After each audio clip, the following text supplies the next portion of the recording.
Freedom of speech is a hallmark of any free society. And yet here in the United States of America, the unimaginable is happening. Our right to free speech is facing an all-out assault. A 12-year-old boy in Colorado was removed from school for having a Gadsden flag patch on his backpack that reads, "Don't tread on me," a flag whose origins lie in the Revolutionary War as a symbol of resistance to British tyranny.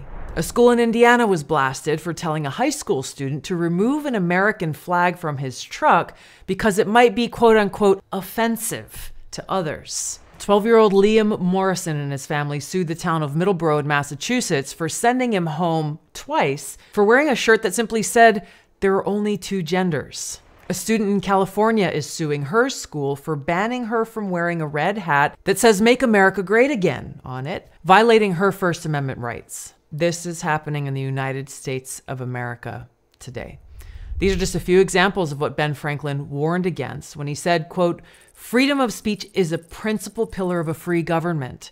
When this support is taken away, the constitution of a free society is dissolved and tyranny is erected on its ruins." Our founders knew that a democratic republic requires a vibrant marketplace of ideas where freedom of speech and expression can thrive, where we can criticize our own government, exercise our free speech without fear of censorship or retaliation. Now, even though our country has wrestled with challenges to free speech for a long time, this is nothing new. Free speech today has never been more under threat. The last 4 years have shown us that there is no limit to what speech this government will attempt to censor or where it can be censored. For example, Congress passed a bill recently to ban TikTok. People like Congressman Dan Crenshaw accused opponents of the bill of supporting the enemy. Even the ACLU and NPR opposed this bill, citing legal scholars who said it was a violation of the First Amendment. Ron Paul was right when he said on March 14th, "Yesterday's House vote to either force the sale of TikTok or ban it entirely from the U.S. is the most dangerous and anti-American act since the passage of the Patriot Act. The law will give the U.S. president sole authority to determine which businesses can and cannot operate in the United States. It is a full government takeover of our basic liberties." Now, thanks to this new law, any president could single-handedly shut down any platform or business by simply designating them as a significant national security threat. That's a lot of power. How soon before a Democrat president shuts down the platform X, labeling Elon Musk an agent of a quote-unquote foreign adversary simply because he refuses to do their dirty censorship work? The Biden administration worked hand in glove with Facebook to censor posts and shadow ban accounts that were critical of vaccine mandates. Here's how it worked. A White House employee would report a post or account to Facebook and ask it to take action, and Facebook would comply. At one point, a Facebook employee told the Surgeon General's office that it demoted content or posts, quote, questioning whether you should get a vaccine under a mandate because it, quote, leads to a vaccine-negative environment. Now, the White House didn't deny any of this. In fact, on repeated occasions throughout the pandemic, White House Press Secretary Jen Psaki bragged about it. For how long has the administration been spying on people's Facebook profiles looking for vaccine misinformation? Well, Peter, first of all, as you know, we're in a regular touch with a range of media outlets, as we are in regular touch with social media platforms. Our biggest concern here, and I frankly think it should be your biggest concern, is the number of people who are dying around the country because they're getting misinformation that is leading them to not take a vaccine. They even asked Facebook to, quote, change the algorithm away from polarizing news outlets like the Daily Wire and Tommy Lauren, and instead promote more, quote unquote, authoritative outlets like the New York Times. This is straight out of Orwell's 1984, our government directly controlling what information they want us to see. Let's take a look at Google. In 2015, a senior research psychologist at the American Institute for Behavioral Research and Technology named Robert Epstein published his years-long research on Google that detailed how Google's search algorithm, quote, can easily shift the voting preferences of undecided voters by 20% or more. Up to 80% in some demographic groups, with virtually no one knowing that they're being manipulated.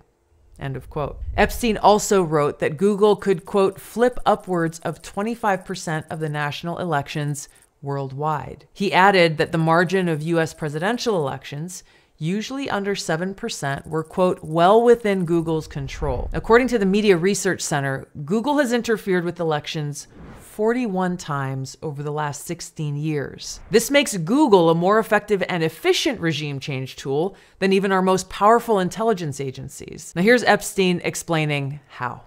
In 2016, Google's search algorithm likely impacted undecided voters in a way that shifted at least 2.6 million votes to Hillary Clinton, whom I supported. I know this because I preserved more than 13,000 election-related searches prior to Election Day, and Google's search results were significantly biased in favor of Secretary Clinton. I know the number of votes that shifted because I've conducted dozens of controlled experiments that measure how opinions shift when search results are biased. I know about this personally, because in 2020, Google targeted me. In the hours after the first 2020 Democratic primary debate, I became the most searched candidate on Google. And yet, as my Google search traffic was spiking, Google decided to disable my ad account, which prevented voters from seeing my website first when they typed my name into the search engine, and instead they saw whatever Google wanted them to see about me. Now, before Elon Musk bought Twitter, that company was also interfering in our elections. You may remember that during the final weeks of the 2020 presidential campaign, Twitter suppressed reporting about Hunter Biden's laptop from one of our nation's oldest newspapers, the New York Post. Any account that shared the link to the story was blocked. Even the New York Post was locked out of its own account for 16 days. How did they pull this off? President Biden's campaign, led then by Tony Blinken and his efforts, used CIA employees and 51 former senior intelligence officials to come up with this bogus letter stating that Hunter's laptop had all the quote-unquote hallmarks of Russian disinformation. There are 50 former national intelligence folks who said that what he's accusing me of is a Russian plant. They have said that this has all the five former heads of the CIA, both parties, say what he's saying is a bunch of garbage. This is just classic textbook Soviet-Russian tradecraft at work. I think there are a lot of issues related to this New York Post story that reportedly referenced the Hunter Biden emails. And as I and several of my former colleagues have pointed out publicly, that it does bear the hallmarks of Russian disinformation. This looks like Russian intelligence. This walks like Russian intelligence. This talks like Russian intelligence. Why did they do this? They didn't want voters to see what was on Hunter's laptop before they went to vote in 2020. Now, the consequence? After the truth about the Hunter Biden laptop came out, even years after that election, some polls show that 19% of voters in 2020 say they would have changed their vote if they had known then what they know now. If censorship becomes the norm, then who gets censored is up to whoever happens to be in power at any given time.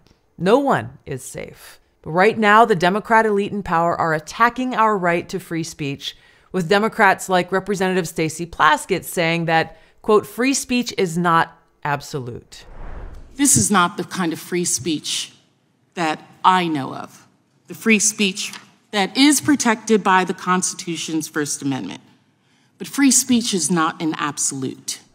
An entire generation of young Americans are not being taught about the importance of the Constitution and our Bill of Rights in school. Instead, they're being told hate speech is violence, disinformation must be banned, but they're never confronted with the most important question. Who gets to decide what speech is hate speech? Who gets to decide what information is disinformation and must be banned? Well, the answer is very clear. Those in power are the ones who decide what we get to see and what we get to say and what must be banned. Musk's purchase of Twitter comes after years in which we've all witnessed and lived through the power and the peril of rampant disinformation. Elon Musk lives in a world in which the only kind of free speech is white men feeling free to say whatever the hell they want. There's a bigger problem here about how we are going to control the channels of communication in this country. Like many dictators, those who wish to infringe upon the rights of others always believe that they're doing so in service to some noble cause. And this is what makes them so dangerous. Here's the bottom line. Even in the cases of the most hateful speech, the most abhorrent speech, the answer is not censorship. It's more speech. It's better to defeat a weak argument with a superior one than to just silence them. There's a famous quote, "I may disagree with what you say, but I will defend to the death your right to say it." It's not just a poetic platitude. Those words couldn't be more real to me and my brothers and sisters in uniform who take our oath to heart, are willing to lay down our lives to protect and defend the safety, security, and freedoms of all Americans. We must defend our right to free speech by exercising that right, by lifting up our voices, engaging in a robust and diverse marketplace of ideas, whether it be online or in person. We must not be silenced.